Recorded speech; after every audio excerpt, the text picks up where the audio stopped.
Let's see.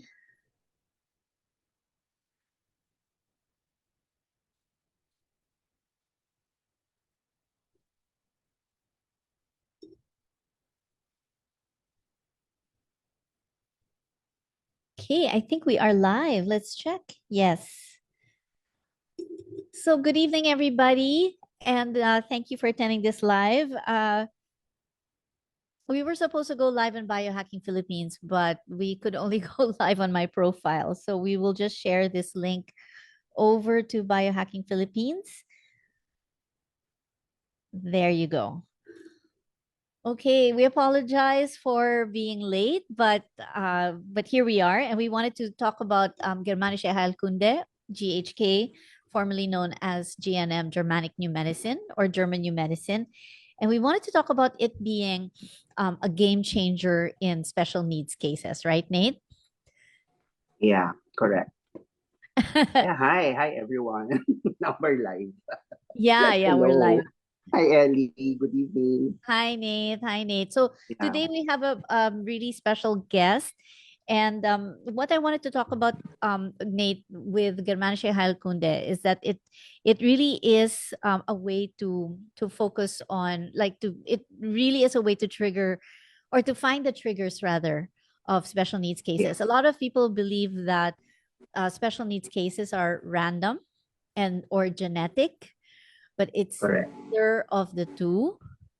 If it is, let's say, a common trend in a family, it's not really genes that dictate it, but rather there's a Yes. particular behavior in the family that is common Okay. rather Ah, than yeah. it being genetic. So what I'd like to do is actually to share my screen so that we can give a proper introduction for, especially for first timers, people who don't know what Germanische Heilkunde is. We would like to give sort of an introduction to it. And let me just prepare it. So I hope you stick around because we are going to have a special guest, somebody who's really in the work of special needs. She's my success story, one of the Yes. moms, and she'll be on later. But first, I want to give an introduction on Germanische Heilkunde. Okay. GNM, formerly known as Germanic New Medicine, GNM, German New Medicine. People still call it German New Medicine and Germanic New Medicine, but we kind of prefer to call it Germanische Heilkunde, GHK, or Germanic Healing Knowledge. Right. So I try to stay with the German name, the original, well, the preferred name rather, as much as possible. Okay, so I'll just share my screen. Okay, Nate, can you let me know if you see my screen, the screen share? You're muted. Hi Lolo. I could see it na. Yeah, Dr. Hammer. Yeah, Okay. Dr. Hammer. Okay, so thank you everybody for coming to this brief talk about special needs and how Germanische Heilkunde is a game changer in special needs. So it is really my aim to educate Filipinos about this tremendous body of work that I feel will change the paradigm of health along with biohacking. And why am I talking about this today? My private work is as a trauma therapist, a biological relationships coach, biological families coach. And my passion work is really with kids with different abilities, special needs kids.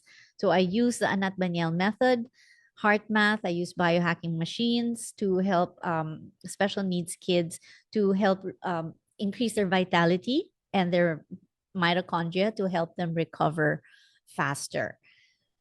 Now, I discovered Germanische Heilkunde in 2021. Back then, it was known as GNM or Germanic New Medicine or German New Medicine. But we really want to stay authentic to his preference before he passed away, is Germanische Heilkunde.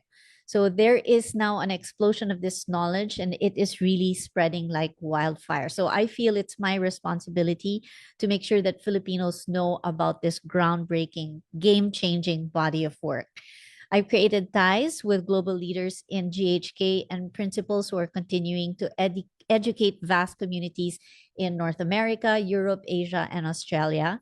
I became certified as a GHK practitioner educator and have worked on hundreds of cases from psoriasis to female diseases to, as you'll see, special needs. So, what is Germanische Heilkunde? I just released a basics workshop where I introduced a brief history of GHK. But this is Germanische Heilkunde was founded by Dr. Rike Gerd Hammer, pictured right here. And unfortunately, Dr. Hammer passed away on July 2, 2017 from a stroke, but his legacy lives on in the GHK community, and we are working hard to keep his flame of freedom alive. So if you'd like to get a bit of more history about Germanische Heilkunde, about Dr. Hammer and how it all started, I do have a basics Germanische Heilkunde workshop that is being promoted so that you will know a little bit more. But I will give you a little bit of information today. So when we look at Germanische Heilkunde, what's important is the five biological laws of nature. So basically, what we look at are the first and the fifth biological laws are one of the most important that we want to emphasize the most. The first biological law is the number one iron rule of cancer. Cancer is a replenishing process. And we use cancer here to pertain to a senseful biological special program, also known as disease or illness. We want to emphasize that diseases and illnesses are actually have a meaningful biological purpose. They are there for a reason. And that will fall under the first biological law and the fifth biological law that every disease, everything in nature has a meaningful biological purpose. Okay. And Dr. Hammer found this work with the help of modern technology. So, this is something that the ancient Chinese and the Ayurveda doctors never had, right? Dr. Hammer had testicular cancer a few months after his son Dirk passed away in 1978 after an unfortunate shooting incident with the Prince of Savoy. And if you are on Netflix last year, there was a documentary that was released about this whole saga, this whole story around that. And it was called the King Who Never Was. Il Principe also was a title of that documentary. It relates all of this whole story around Dirk Hammer. So Dr. Hammer, after Dirk died, he had testicular cancer, and at the same time, he was appointed as the head internist at a Bavarian cancer clinic, and he interviewed 200 cancer patients. And at the time, the CT scans were brand new, and he had access to them, being the head internist in oncology ward. And what he did was he studied the CT scans, but he also interviewed the patients and found out about their health history, also found out about their life situation. And he discovered that people with his same kind of cancer, testicular cancer, all suffered a life event, which was a profound loss. And so, this profound loss, and it's the loss of a child, is a profound loss. It can also be the loss of a spouse, or if you regard your pets as your child, then your pet, then it could also be a profound loss for you. But first and foremost is child, because you always want to, right? You never want to pass away, your child to pass away before you, right? And it was during this interview with 200 patients that he discovered the iron rule of cancer, and also the second biological law of nature, that every special sensible biological special program or disease happens in two phases. Okay, so this is how we know that cancer is a replenishing process. That's basically the number one thing. And when we look at cancer, we don't just mean the disease labeled as cancer, we mean every biological program, every condition, whether it's dermatitis, whether it's periodontitis, or it's hives or mumps, all of them have a meaningful biological purpose. There's a reason that they are there. And hi, Koi, just wanted to say hello. I'm- Hi, Good evening. good Hi, evening. hi, Nathan. Hi, Hi, Nick. Koy. Hello, good evening. Thanks for joining. I'm just giving a little intro on Germanische Heilkunde on GHK, and then we'll segue into the case. Very exciting presentation. I'll sit back and listen because I'm learning Okay. as well. You're learning as well. Okay, perfect. So this is the discovery of Germanische Heilkunde. This was circa 1981. And since then, for 30 something years, Dr. Hammer's life has been living hell because he lost his license. He was imprisoned. He was exiled. He ended up in Norway where he thought he would be safe to practice his work. He tried to present his work, but the Ministry of Justice in Norway just kind of ignored his work. So anyway, that was really he was so passionate about it, but really, it wasn't an easy life at all. And so it was statements like this that really got him into trouble, is to say, selling chemotherapy is not therapy, and things of that nature. So, but what he mentioned is that we really are missing the biological purpose of disease, is that we look at it as an enemy or something to be fought, but nature never makes mistakes, and if we try to fight nature, we will definitely lose. Also, after 4.5 or more billion years of evolution, why would the body make a mistake all of a sudden? Why would there suddenly be something bad attacking you? Wouldn't that go against the laws of nature? Of why would we evolve and adapt for survival to our surroundings, to be more resilient all of a sudden? It doesn't make sense, diba?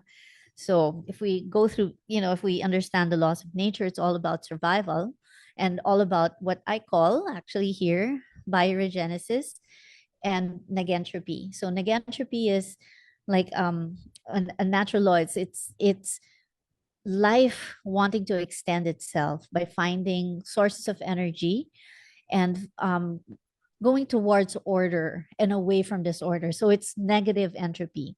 So basically, what nature wants to do is it wants to live. It just wants to extend its life, and it will live, and it will make itself exist in places that seem harsh.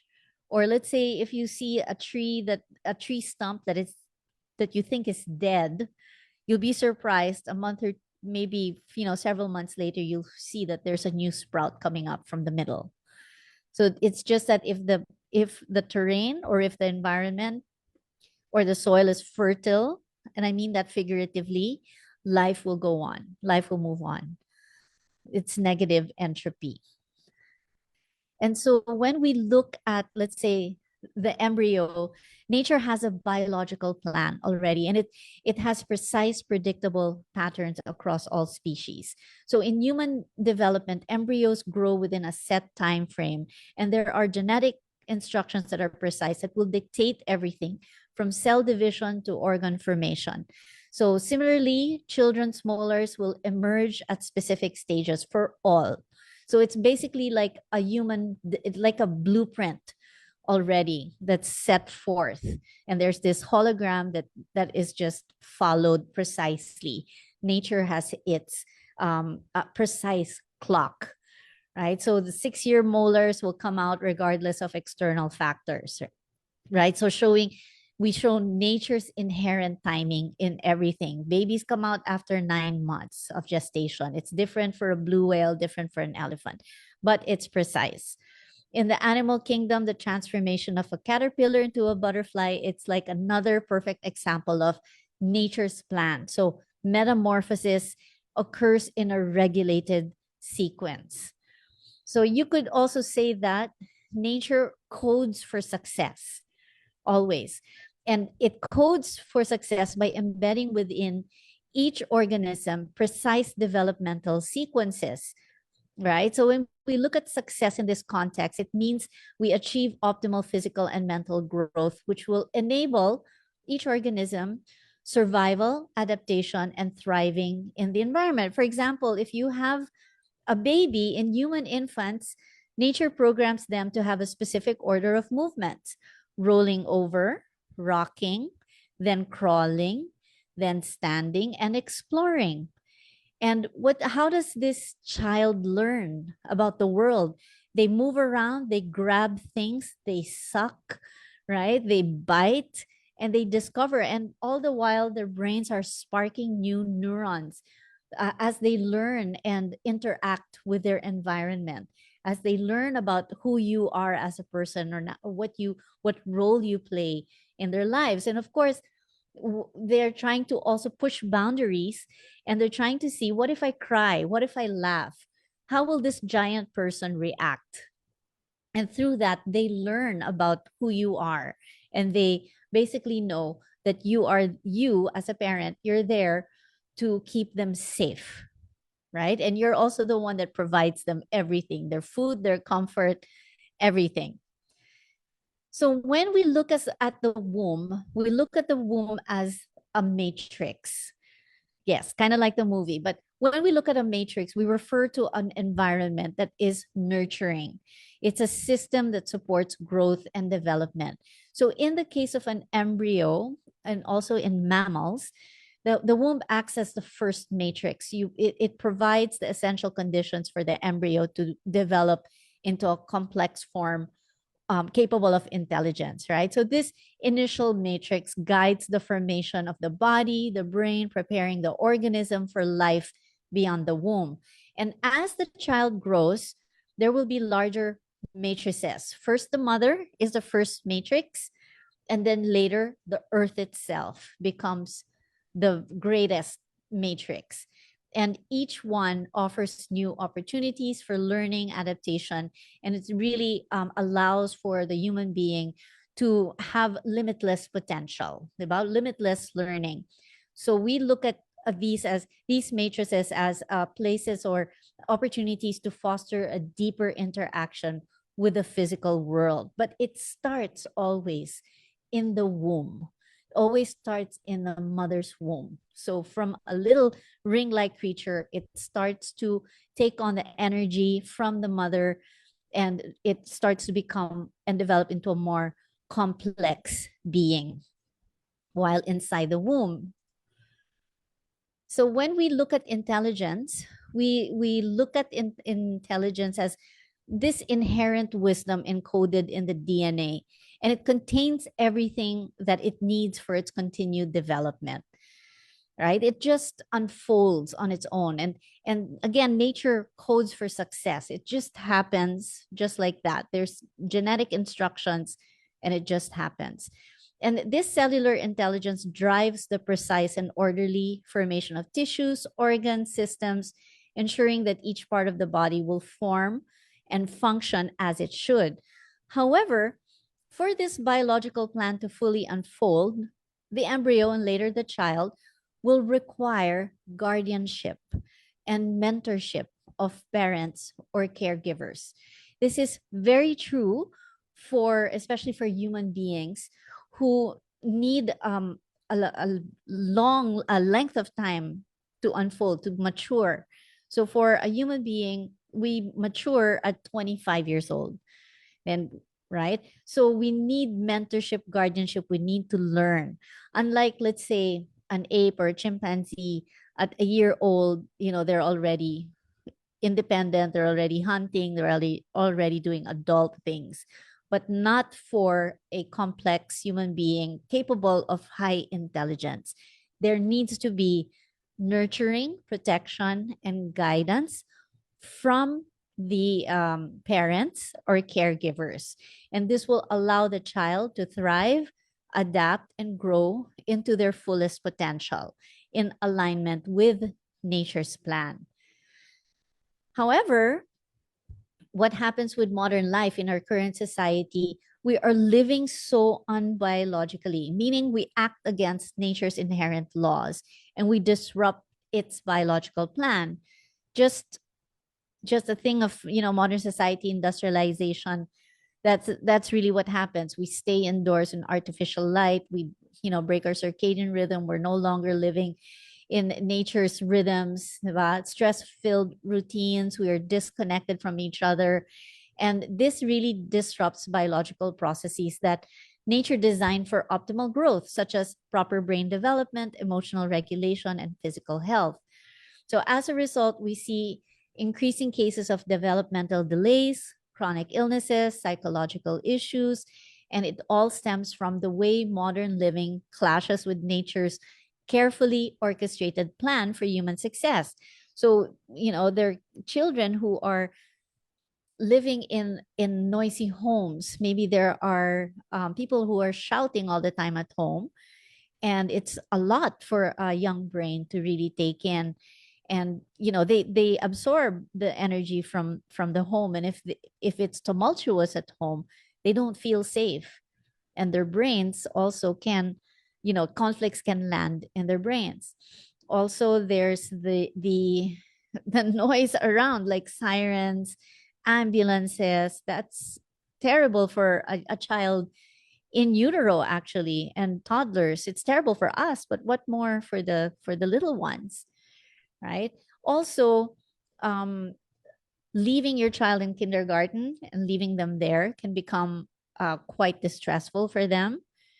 Of course, it's not for all, but there are some really who until now still have anxiety around that, or let's say a brutal separation around that. Even if it happened, let's say 30 years ago, it can still be such a big, can still have a big impact on their nervous system, right? So biologically, kids are supposed to be attached to your hip up to 3 years old. Like, you never put them down. They're just there in your hip. They feed, and then they sleep, and then they poop, and then they just stay on your hip. Of course, it's not practical, right? But biologically, that is really how it's supposed to be. And then there's also patchwork families, like single mothers, single parent families, homes that don't have the two parent privilege. There's also that also plays a role in the brain development of younger children. And then there's also over disciplining, also raising voices, spanking, and all of that. Of course, all of us got spanked, all of us got shouted at, right? But there are some kids with very sensitive psyches where they really think of it as a big thing. Okay. And so the human embryo from its earliest stages already possesses cellular intelligence. And it's a wisdom encoded in its DNA that contains everything that it needs, right, for its continued development. But it already, inside the womb, a baby can already hear. And so, and it can already feel through the hormones secreted by the mother. So let's say the mother is going through a particularly distressful time, and there's adrenaline that is rushing. Well, the baby, the embryo, will kind of find itself in a bath of corticosteroids and not know why it feels anxious or it feels stressed. So it feels whatever the mother is feeling. And so these are possibilities for, for when they come out, that there is some disruption to their development. Okay, so this is something that Germanische Heilkunde has found. And in fact, there are particular findings in per trimester. Even per month, there are also particular findings. Okay, and if you're here in December, end of December, my mentor is going to be talking about all of these findings, very specifically for pregnancy per month, per trimester, and then also the early years. Okay, so now I had the privilege of presenting a case using Germanische Heilkunde and biohacking. and a real life case. And that's why I wanted to invite Koi, who is the mother here. I've been working on this case for, we have been working on this case for about a year and a half now, right, Koi? We started in, let's say, I believe we started in July of 2023, and it's still ongoing. And there are new updates that are really happening. So this is the case of Ziggy, came to me at 8 years old. He had ADHD and vocal and motor tics. And thankfully, the mom was able to know exactly when it happened. And that was on November 9, 2020, was when it started. And he was 5 years old. And so we were able to use Germanische Heilkunde as the lens to find out why and how and what happened on November 9, 2020. What happened before that the tics came out.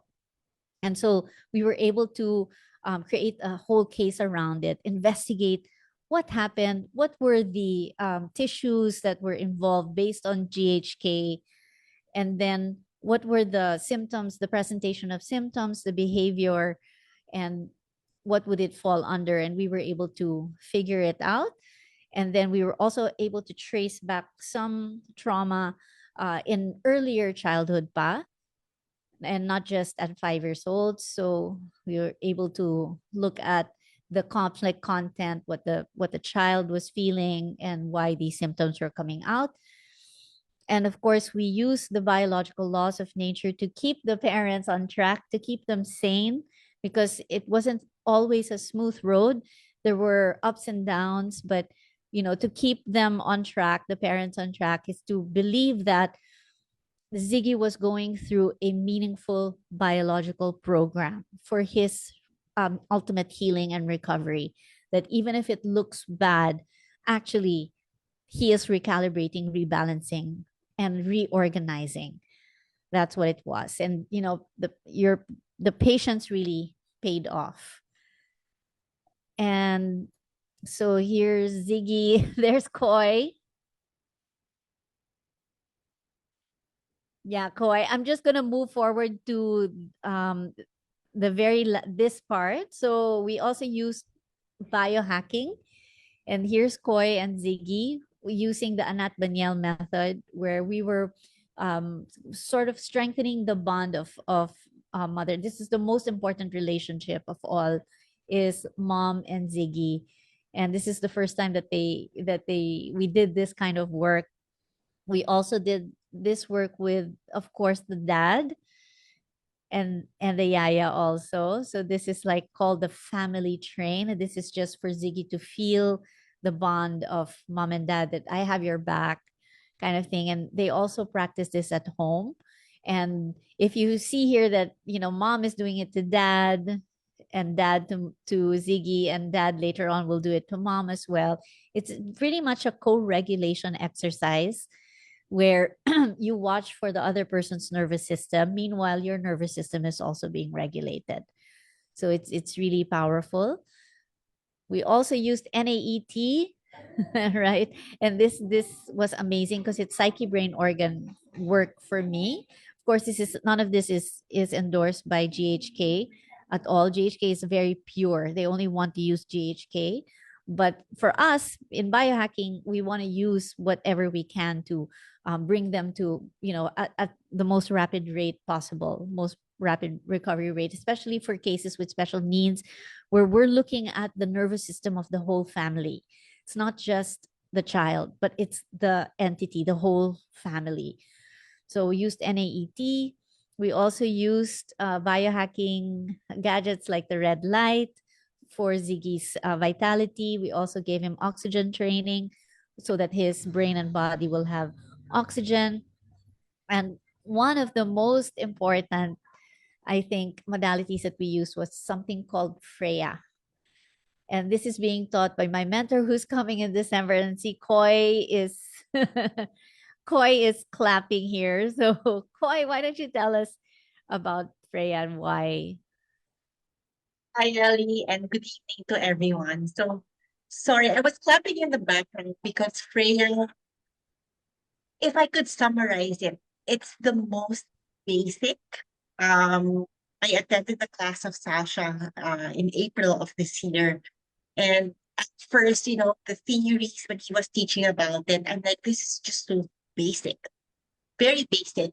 But it's so, so, so hard to apply, especially when you're um, not of your biological nature. And when I say that, I was not biologically feminine. So during that time, all the concepts were like, it's simple, but when we're doing the assignments, it's so hard. And you just had to keep going at it. And I would forget, I would go back to my, you know, unbiological female side. But then the following weeks, just this month, I keep brushing to Ellie that it's like something just really clicked with the men. Just to provide context, I'm the only girl in the house aside from Ziggy. Then, so I have, of course, a husband and I have two boys. Um, and just continuing to apply Freya, something just clicked. And it's like, I'm literally the queen of the house right now. I have three men finally taking notice and taking care of me. I'm conserving energy because I'm not nagging anymore. Just really by applying the Freya concepts, I feel well rested and really happy. Yeah, exactly. I'm hoping that no, a lot of Filipinas will attend the Freya course. We're already on our fourth cohort here in the Philippines. And it's based on Germanische Heilkunde. It's also based on the biological laws of nature, but more in terms of um, the nature of men and women and how we are opposites of the same. And what happens is that whenever there are conflicts, there are we usually go onto the opposite. We secrete the opposite hormones. We become basically, if you want to look at it, whenever a woman has a conflict, estrogen goes down and testosterone goes up, and she becomes more masculine. She becomes aggressive. She becomes a nag. She becomes makulit and everything. And a man also, if he also goes through a conflict, his estrogen will go up, his testosterone will go down, and he becomes more feminine. And this is not to say that they become homosexual or whatever, although that's how homosexuality can land, diba? But just in simple terms, that is basically what happens. There's a hormonal shift, right? And have you ever seen a woman who was perfectly feminine? No, diba? I mean, most women are naggy or, get mad quickly. They're all over the place. Diba? They're demanding and, controlling and all. Because it's our nature to turn that way. Whenever there is some sort of conflict or trauma that happens to us, and usually it happens before the age of 6, before our puberty, then we tend to lose our serenity. But that's just how it is. Like in nature, if you're a female and let's say you're out in the woods and a bear is there, going to attack you, and hiding is not going to cut it, you're going to turn masculine and try to fight it off, right? The same token, if a man becomes let's say outgunned by the bear, he's going to turn feminine and would hide to save his life. So that's just how it is. So men, they have this behavior where they're a little bit more, a little bit more inside themselves. They just don't become as masculine, and usually that is the interplay of hormones between men and women. And Freya is the magic that brings us back to biological femininity. And how it does that is through communication. Diba? Communication. So, of course, it's important for husbands and wives to have this biological communication with each other so that polarity is maintained. The man is clearly the masculine, the woman is clearly the feminine at home. But the most important also that you should not forget is the dynamic between mother and son. 'Di ba, Koy? Actually, yes. Um, it's a big realization for me after attending prayer because um, I'm masculine. I was raised by a masculine mom without her intention because, as she said, sometimes life happens and you just Yeah. kind of shift. And when you shift, that's what stays, and we forget what's our biological nature. Yeah. So all the women in the family are basically masculine. Uh, So I think I brought that into the relationship. Um, and I was not realizing that my being masculine was actually one of the tracks in GHK language that Ziggy, my youngest, was having. It's because I was too dominant and I was too I think in terms right now, too helicoptering. No Yeah. choice. He has to follow. Well, everybody has to follow me. And then, before attending Freya, I was becoming burnt out because it was just, that feeling where everything just falls on you. That if you don't say it, they're not gonna do anything. And if you Yeah. say it again and again, the more that they will not do anything. Yes. Um, and I- it led to arguments because they would talk back, answer back when they had feel of my voice nagging day in and day out. But after Freya, after realizing or applying what was taught by Sasha, of not nagging, of how to use tone, of how to be conscious of body language, even the types of words we use, I started becoming like a queen. Um, and it was just that. However, it was such a big effort on my part because, practically my whole 40 plus years on earth, I wasn't trained that way. Uh, Yeah. but when I started seeing the positive effects, and I think I've shared this to you, Ellie, the first effect was that I was truly noticeable was that after Freya, my daily inisan or fighting with my husband just Yeah. stopped. And that Yeah. was the biggest for me because it was, I can now look forward to coming home and not having these little arguments that they're little, but it takes so much from Yeah. you. So that's the major part. And then it's, it all the other effects, positive ones, Yeah. just trickle down to the younger boys. Yeah. I, I, So I, yeah, go ahead. I call it my miracle modality. Isn't it? Yeah. Because it's so simple. The concepts are so simple that Yeah. I was very skeptical at first. Like, how will this work? But it's the one that's really working so much right now. Yeah, and it's brain-based communication. So the first time I did Freya was in January of 2023, the very first English-speaking one. And I'm husband-free and child-free. And it's because of conflicts. GHK gives you the exact explanation. Oh, my cat. Wait lang. Yeah, my cat touched the keyboard. Um, wait. So it gives you a biological explanation of why you are the way you are, and why, let's say, why are you child free and husband free. We can explain it exactly in Germanische Heilkunde in GHK. So basically what happens is that there are so many conflicts that happen that will remove your maternal instinct and the ability to trust in men. It's called the sexual frustration conflict. And sometimes the sexual frustration conflict starts with the father. Diba? So when I took Freya, oh my gosh, I had compassion for all of my relationships that I blamed all. I'm sorry if anybody's listening, but I blamed it all on men. Women tend to do that, diba? We blame it. It's all your fault. You're mean. You're not emotional. You don't provide a safe space. You never listen to me. You're never, things, diba? After that, after discovering what the true nature of men is, that it's like, I'm so sorry, just compassion. And that opened up so much. But Koy, let's ano pala, let's, for the viewers, let's rewind to what started it all?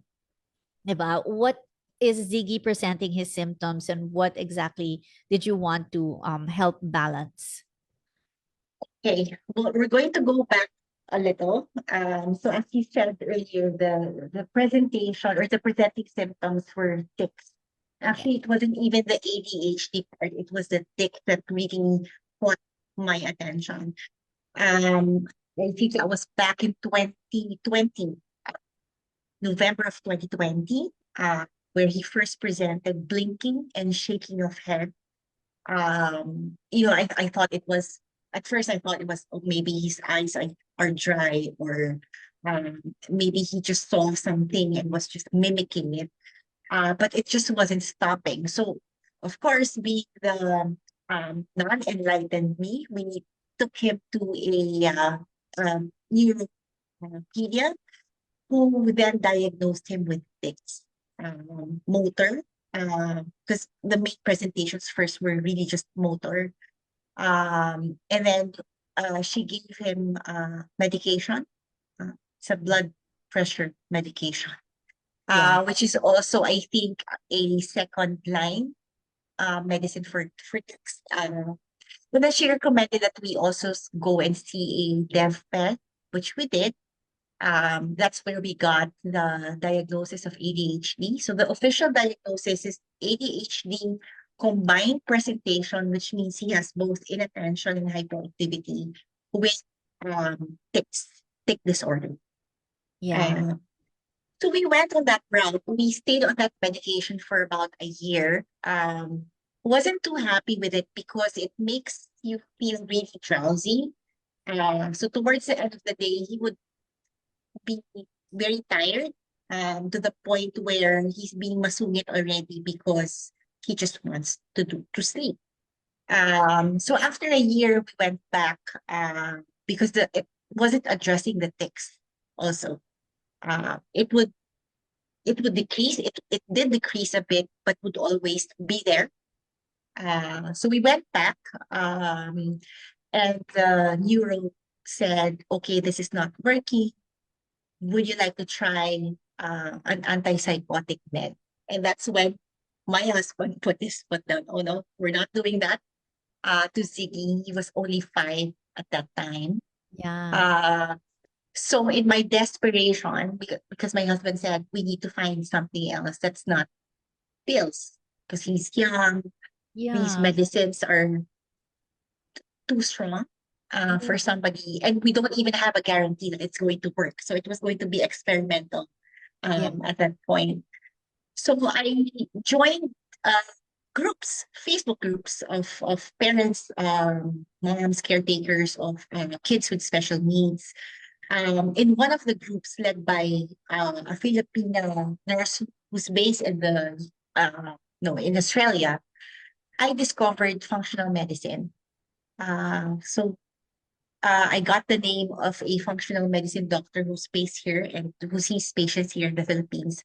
So we went with that. So we did all kinds of testing. We discovered disbalances in the gut. We had a lot of vitamin deficiencies. And so we started to address that. Um, and I think looking back, I know GHK purists are not welcoming of other modalities, with all due respect, because I do understand where they are coming from. But when you're a parent who's very desperate to just see your child do better or become better, be healed, you'll practically try anything. So we did the Western route. We did the functional med route, which was a great help in just bringing back his health to baseline, because he had asthma. He had year-round allergic rhinitis. We would always be in mercury drug buying whatever, just to address these. He would have mysterious rashes around um, the mouth.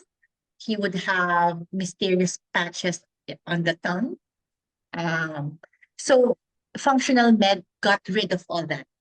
Um, Yeah. so we were with functional bed for a year. I think that's my internal deadline for any modality. 1 year. That's other biohacking na naman eh. Di ba, Koy? The supplements and all of that. Yeah, 1 year. Yes, that's a 1 year. fair length of time. Yeah. Yeah. That's always my internal deadline with my husband. 1 year, huh? If it doesn't work, we need to keep searching and searching. So functional med really helped. It brought him back to baseline, at least for the physical, illnesses or symptoms that we were seeing. Tics decreased from time to time, but would always come back. Uh, Yeah. and that's when I reached out to an old friend. And she did message me. I'm not sure if I'm allowed to say the name, but hi friend. Who then said, why don't you try Ellie?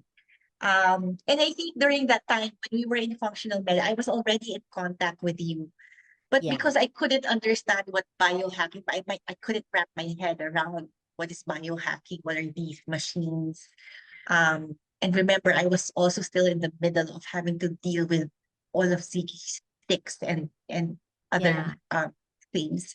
I wonder I if we just should we explain what tics are so people have an idea of how grabe they are?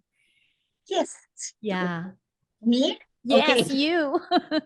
so tics are actually involuntary repetitive movements. They manifest in two ways. Most common ways are vocal and motor tics. I think if I may use the term Tourette's is what people may be familiar with. So you get the diagnosis of Tourette's if you've had one motor tic and one vocal tic presenting at the same time for 1 year. So in Western med, that's how they classify it. They call it Tourette's syndrome. So these movements cannot be stopped. They cannot be helped. Whoever is manifesting them just cannot, and forcing them to stop makes it worse. So that's what we were going through. During that 1 year, before we switched to functional med, Ziggy already started manifesting vocal tics as well, in the form of shouting, shrieking. We've had coprolalia, which is the involuntary muttering of cuss words. F word. Um, Cuss words. We've had echolalia, which is repeating, you get fixated on a word and you say that again and again. Yeah. For us, it was the word sorry. Sorry. Every second, every minute, it was Yeah. just 24 hours a day. Um, it would only stop when he was asleep. But sometimes he would be asleep and then he'd wake up just to vocal tick and then go back to sleep again. So Right. can you just imagine how noisy we were? Um, and you know, whenever I remember it, was like, oh my God. Yeah. Uh, Yeah, yeah. yeah. I can't imagine living with that 24/7 and, and then, he's suffering also. It's not his fault. And yeah. So I'm really grateful. As you say, Ellie, it takes a village. So the support here in the house was just really immense. And re- I would have to say that I also appreciate where he goes to school, because the thinking wasn't happening here in the house. Just for context, it was wherever he was, the ticks were just there. So it was also in school, it was also in the malls, it was also wherever we were or he was, the ticks were also there. So that's how bad it was. Really bad. Um, there, you got a call from me. And our journey officially started in July of 2023. 3. Yeah. Um, it's been a year, almost a year and a half. Um, we've had the worst ups and downs. We've had the worst downs. The downs from it, it's like that. Yeah. Uh, yeah. But I Yeah. think, you explained it really well earlier that it's when the toughest comes out. We would always get the biggest wins after a tough phase, a really Yeah. tough phase. But it's Yeah. tough. And that's where the biological laws really come in, 'di ba? It's a meaningful biological step in the healing journey. And just because you're uncomfortable or just because it looks worse, it actually is the path to getting better. And you just have to see how nature works. That when a tree is sick and there are leaves that are falling off, or there's a little bit of mold, it will take time for it to trust in the soil that it's planted in order for it to want to grow again, and that can take several months. And to just to trust nature's timeline, that's just how it works, period. Diba? Nothing is Yes. ever an overnight thing. Yes. So I really appreciate those lens, GHK lens, because without it, I think you would have, I'll be in the mental hall. You'll be visiting me in Mandaluyong already. I know. I really had to anchor on that. Sometimes I forget the GHK lens, and those are the times that I would always be on Viber with Ellie. We're experiencing this. It's so much Yeah. worse. The ticks from once every minute is now once every second. I would complain, Yes. and you just kept reminding me, use your GHK lens. This is how Yeah. yeah. It's Yeah.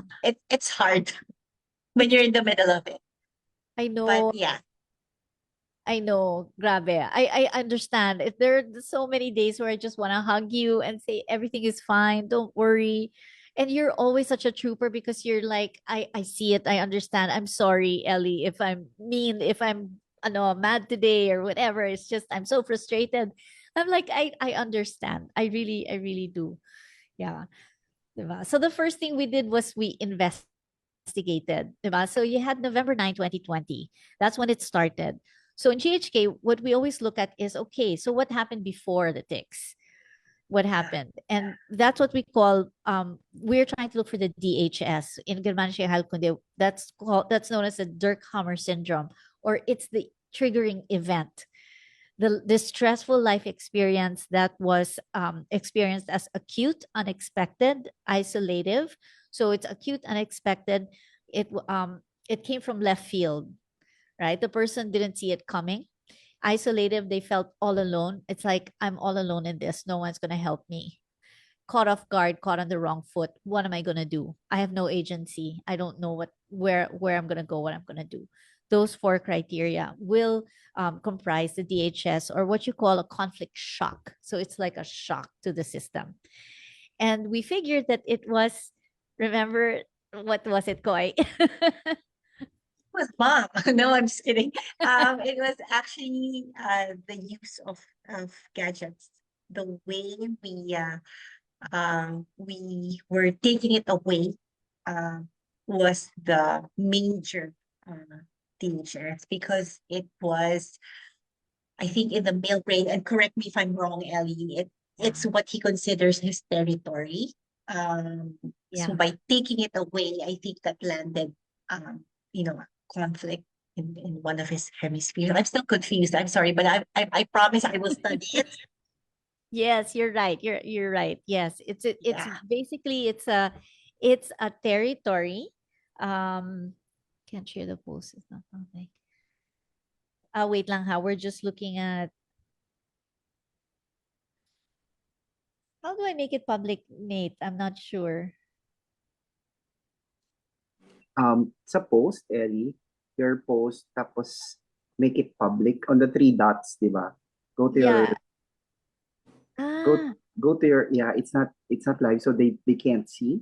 Oh All gosh. your friends mo lang ang nakakita. Yeah. How do Yeah. I do that? Wait. Go to your Ellie Edit Abela, privacy and and then then public. dot, Ayun. yeah, Okay. and post it Okay. I public. thought it would be public na. Yan, it's public na. Okay. Yan. Yeah, okay. So the DHS was grabbing the iPad. So parents, if ever you grab, like, let's say you're in some, kerfuffle with your child and telling them to stop playing the iPad, they don't want to even look at you, and they're just playing, and then you take it away just like that. It's a great conflict in their brains.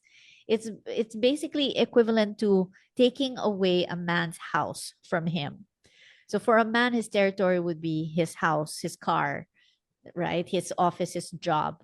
But for a little kid, it would be his iPad, maybe his stuffed toy, or his favorite whatever ball, or racket or something like that. So to remove it, to take it away, that would be a great big conflict. Yeah. Yes, so it's mom. I Yeah. can say that now with a smiley face. Um, but yeah, that was the original. So basically, I think without knowing any better, we were just, and I'm going to use we now because it's not just me anymore, but the nanny, but Yaya, but the dad, we were just stepping on this particular territory day in and day out. Yeah. Because just to limit the iPad time, we would grab it, he would get suspended using it. He would not see it for days because we would keep it inside nooks and crannies where he could not reach and not know about it. And he would Yeah. go looking, when we went to work, he would be looking for the iPad and he can't find it. Yeah. So the cure is in the cause, right? In the problem lies the solution.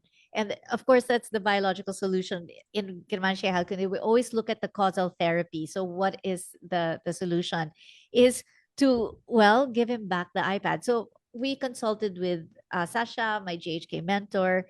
We used GHK and looked at what could be the biological solution. So basically, a biological solution would be, the antidote would be, what makes the person no longer dote on the problem, right? So antidote. And so if it's, let's say you lost your job, the biological solution will be to get back your job or to find a new one. If you don't like your neighbor, the biological solution would be to get rid of the neighbor or to just find a new neighborhood, right? It's basically that's how practical it is. But of course, it's not always easy to orchestrate the biological solution. But in this case, basically the what caused the whole thing, it's the iPad. It's to not to have him give it back to you, not Yes. instead of you grabbing it. It's to have him give it back to you, because it's not acute, it's not unexpected, he will not feel isolated, and he won't be caught off guard. So therefore, it does not comprise a biological conflict if he gives it back to you. Yes. So simple. So simple, But but so hard so to implement. simple, so hard to implement because at that time he was just, I have it. So we reluctantly gave it back. We extended his iPad hours a bit more just for him to get, used to the idea that, he's free now to use the gadget without the fear of it being hidden or just yanked out of his hand. What Sasha suggested that we do is we warn him when time is up, and then we hold out our hand and actually ask for him to give it to us. Or if Yes. not, identify a spot. Like when you're done with your iPad time, can you put it back on the table or, wherever? But basically him voluntarily surrendering it instead of us, putting so many limitations and worse, taking it away from him. So we had to work on it because what strikes me in what you say, Ellie, right now is that nature takes its time. Yeah. And Sasha was correct. He said, give it a year for his Yeah. psyche to actually accept that the iPad is now there, et cetera, et cetera. And right at that, because I remember we consulted with him in, I think it was around September or October, and it's October right now. And Right. yes, and now we're seeing him actually sometimes forget about his iPad Can you voluntarily. imagine? Yeah. And I think also what Sasha said was to use the iPad as currency, because when we are looking at a boy, this is a boy who will become a man, and a man's biological role is to take care of everybody. So basically, he's the protector of everyone. Plus, this is a man is going to be competing his whole life. He'll always be competing for the best job, the best car, the best wife, the best everything. So we always want him to be better at everything. 'Di ba? So parang we need to also harbor responsibility in him. And so the iPad is the perfect currency to foster this kind of behavior in him of being, responsible also. So when I think what we did was we used the iPad as currency for, if you only have, let's say, 3 hours per day. If you go up to four, that's okay. I will not get angry, but we have to agree, and you will sign a little paper that you will do 2 hours of chores or 2 hours of anything I need help with at home, gardening, washing dishes, or whatever. And you will sign it. And then, therefore, there's no argument because you signed it. Right? Yes. How did that work for you? The responsibilities part didn't click right away. We're actually just seeing that in him now as we speak. I know probably we can touch on that topic later. But we had to be creative. So we couldn't get him to do anything at that point in terms of responsibilities. So what we said was, if you go over your allotted time, however minutes or whatever minutes or hours that you went over will be minus the day after. So for example, he has 3 hours, he used it for four today. So tomorrow, instead of getting three, he would just get two. I think it was a simpler concept for him to understand at that point. But boy, was he just also testing limits, because he would always, he would always go over time just to see if we would actually hold up to the end of the bargain and limit him the next day. So we had to, and it's funny because I was being strict on it, but that wasn't. So he sort of like um uh, playing mom versus dad, because I would be strict and then dad would say, "Oh, that's okay. Go ahead and, have fun with the Yeah. games." So we were disconnected. And I think it was causing more confusion. So who do I follow now? Mom is the bad cop. Dad is the good cop because I get everything from dad, and mom is so strict.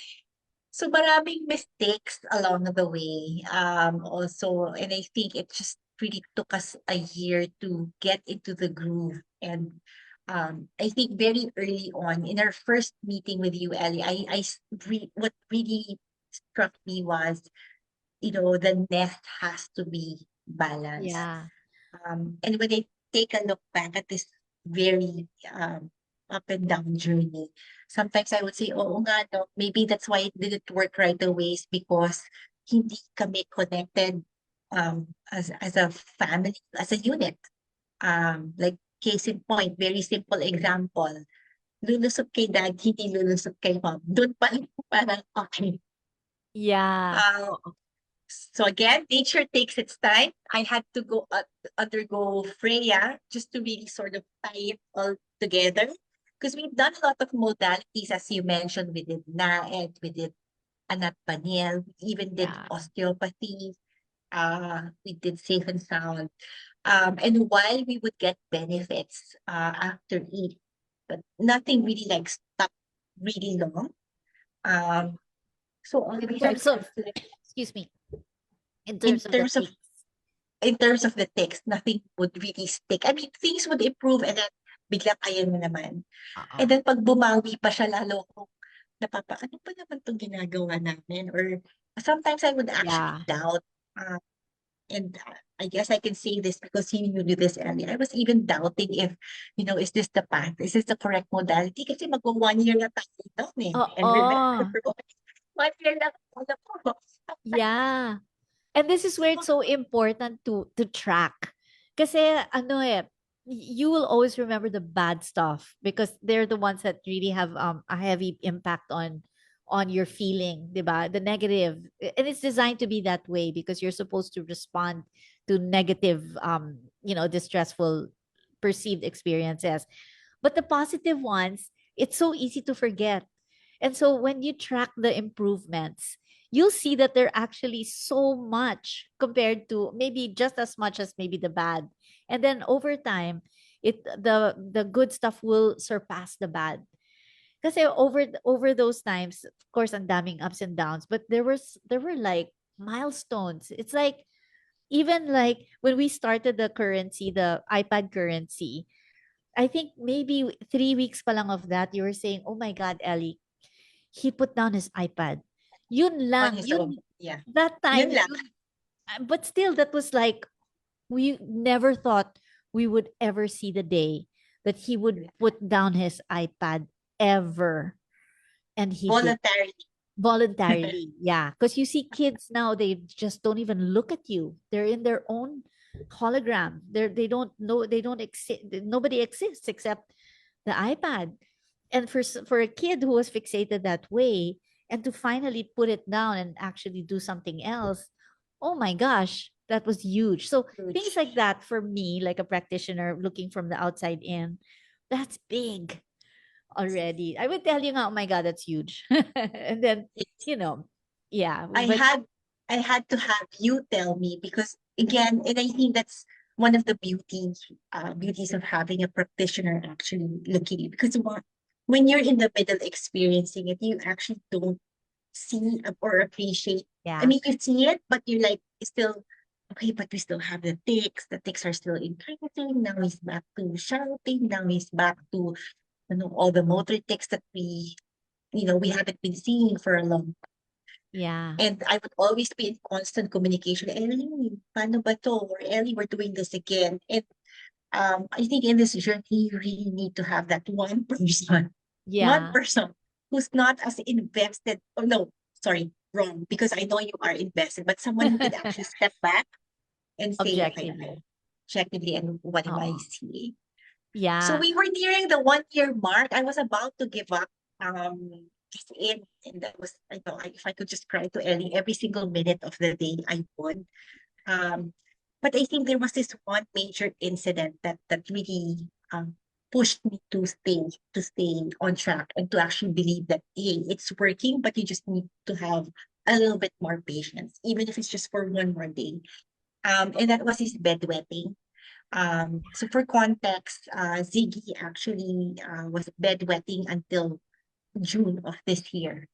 Um, so Since he would birth. since birth. He he was toilet trained early, but for some reason we just couldn't nick it in the bud that he would wet the bed when he's sleeping.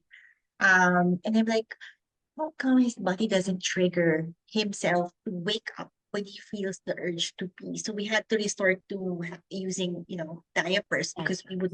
the bed would be wet. Everything would just be wet and mapanghi the next day. And I know there's a GHK explanation for it. Ellie, I'll leave that to you. Because people Ah, are watching, we have to be responsible in giving accurate information. Um, ah, yeah. but in June of this year, it's like one day. One day he just told me, I remember that day. He said, Mommy, let's not use diapers anymore. And I was the one like, no, maybe as a pen first, or maybe a cloth diaper first, because I was scared. He's like, no, no, no, I think I'm okay na, sabi niya ganon. And we did. And for the first time ever, no, no bedwetting. Uh, and so we continued not using the diapers upon his request because anytime at all that he would say, I think tonight I might need to, we would respect that and we would put on diapers. And then, the following night or two nights after, he would say, okay, let's try again. I won't use diapers. Um, and so that went Grabe. on for about 2 weeks. We had many accidents in those 2 weeks. Nothing major. No, sometimes one night na biglang magpipi siya, and then we'd have 2 or 3 days na no pee. Um, and then until finally he just said, I think I'm okay na. Kasi we had, I think 7 days straight of no peeing, no bedwetting. And he said, okay, mommy, give away my diapers na. I don't need them anymore. And so we're not using, I mean, in that Grabe. one day, whatever clicked or whatever healed or whatever his body said, okay, okay na, we're okay with not bedwetting anymore. Well, Wow. and we've been trying to deal with it for 9 years. And Imagine. and that Grabe. was June. That was 11 months into our journey. And sabi ko, okay, Ellie must be on something. Kasi, Yeah, thank you, GHK. That's really GHK. Because what do we think about bedwetting? If you look at people, let's say kids who migrate, or move a lot. Let's say the parents are diplomats and they move from Paris to Hong Kong, and then after 1 year they move to here to here. They bedwet a lot, diba? Because bedwetting is a territory marking conflict, diba? Interesting. But what is the territory for a small child? Is their parents.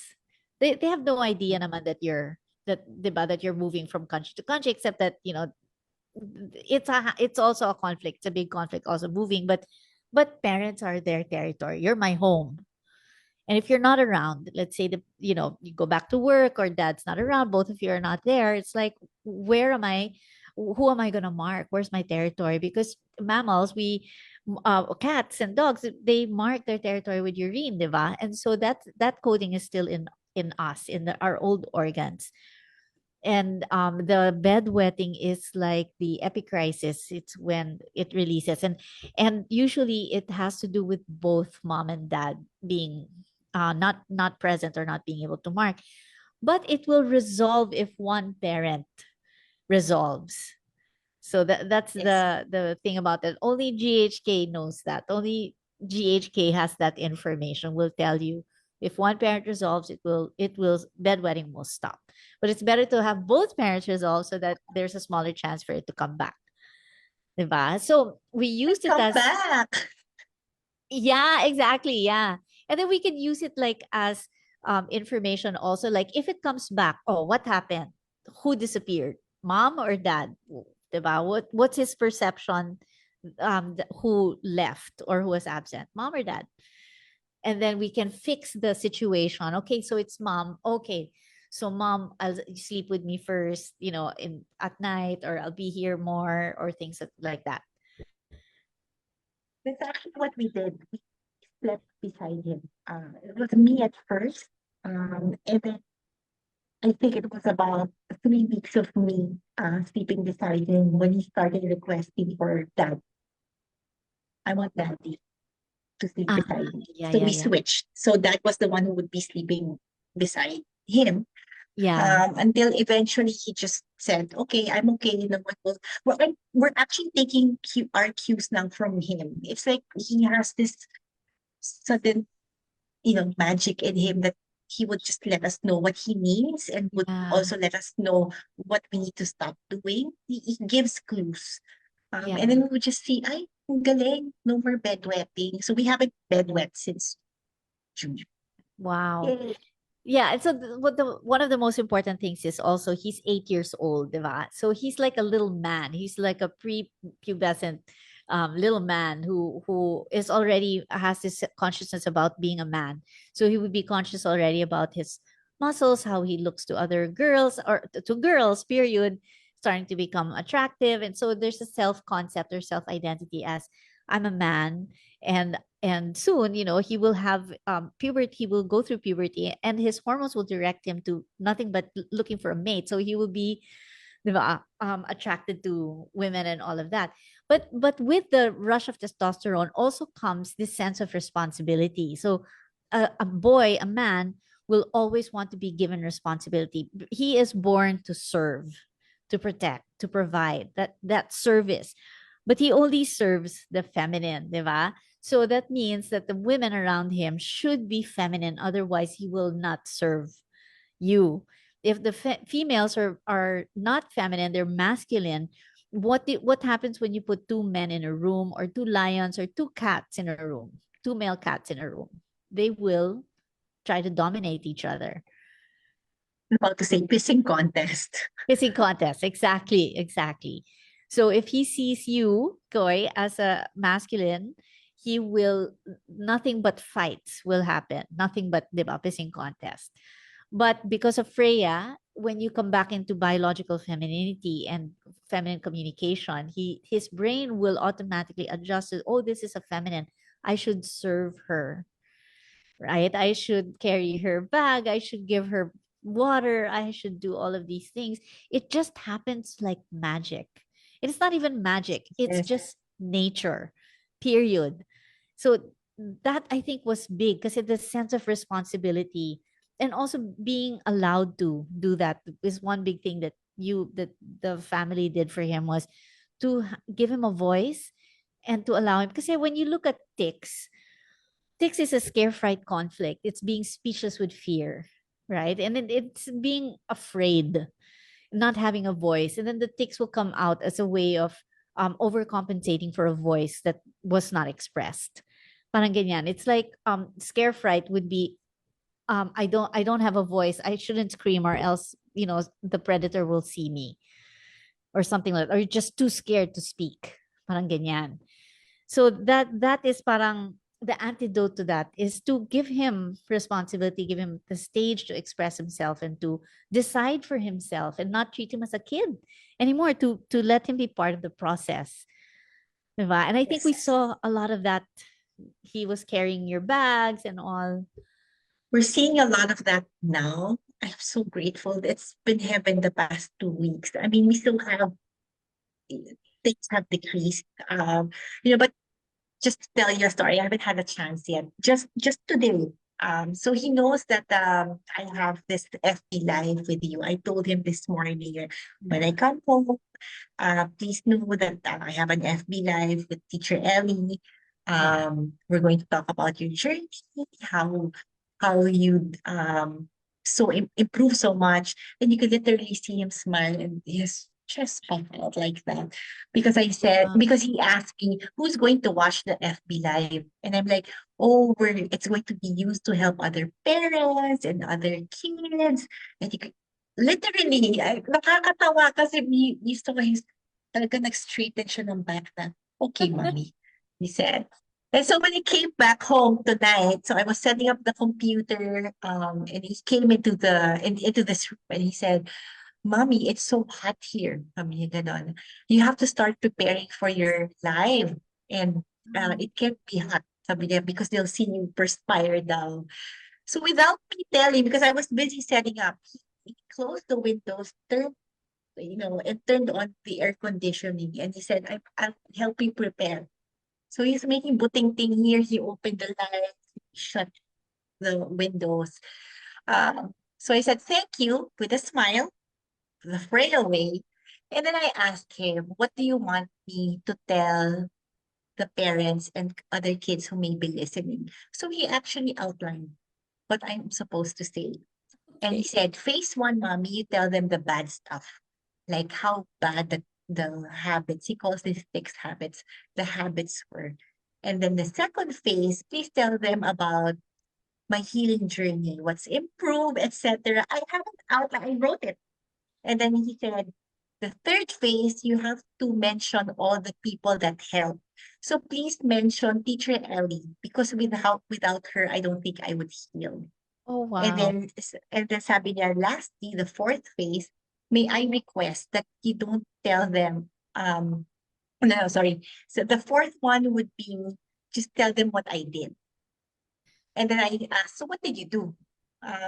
Just that I rock climb, tell them that I did my PR exercises. He knows PR. Yes. Tell them that I did Anak Panyel and Lenyo. I mean, he knows the machines Oh, by heart and fabulous. heart math, etc. Then I was listening and I was like, okay, let me note it down so that I have a guideline. And then I said, Siki, is there anything that you don't want me to tell during the FB Live? And he said, only one thing, mommy, don't tell them the angry stuff and the embarrassing stuff. You can Oh, tell them sad and happy, but not the angry and embarrassing. So I'm gonna wow. keep some of the, experiences in our journey, the angry ones and the embarrassing ones, because I want to honor what he requested. But Yes. that's just a big 360, because before, Grabe. people could come in and out of the house and he'll be dead ma. Yeah. Like you would feel so unappreciated. But right now, aircon on, I have an outline, Yeah. and yeah, This is so such a sweet Freya. naman. So So, Freya, yes, thank yeah, you, after Freya. 3 days, praise again so that he will do it again. So that's a Freya tip and trick. But it's Yes. so amazing. Couldn't have been done without you. I mean, because diba, his hormones will upregulate, downregulate to you because you're the mom, you're the woman at home. And so it's important for you to be feminine so that everybody will be the boys will be masculine.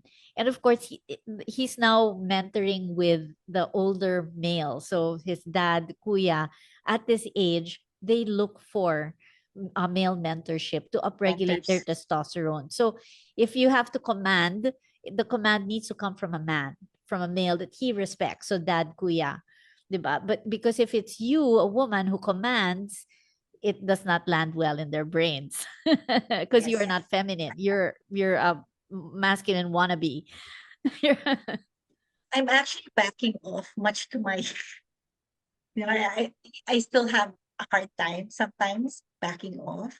But funny that you mentioned it, but because I'm so conscious of the Freya tips and tricks that if I have to tell him something, just like you said, and I'll tell him once. Like sometimes I'll say, okay, it's 8:15, it's time to take a bath, and prepare for bed. If he doesn't move in 5 minutes, I'll actually have to call his older brother or dad if he's here. Can you yeah. please tell your brother it's time to move? And Yeah, it's so funny perfect. to see it. I wish I could, I had CCTV here in the house so you could actually see. But when Kuya or Dad enters the room, they just say, Ziggy, it's time to take a bath. And no questions, no ifs and buts, no compromises. He would stop what he's doing and actually take a Yeah. bath. And Grabe then nature. nakakatawa, si Kuya would sometimes look at me and say, kasi sa kanya sumusunod ngayon. Sa akin, hindi. Ang bilis sumunod sa kanya. Grabe. Galing. Kasi Backing off. meanwhile, you're just chill, di ba? Yeah. Yeah. So the beauty of GHK, Germanische Heilkunde, is like you look at the symptoms as the exact mirror of what is going on in the inner real estate. Therefore, the ticks are the clues themselves. So what is he ticking, diba? So ticking, he was ticking at one point the F word, the S word, the B word, and then also a lot of sorries. And so you could tell that there's some sort of anger or whatever towards whoever at home or at school na gusto niyang imura. Diba? And Yes. then at the same time, there's also some guilt that comes with that because it's ang daming sorry for my habit, sorry, sorry. So he would be taking the F word, all of that, and then he would be taking sorry, sorry, Teacher Ellie, sorry, ganyan.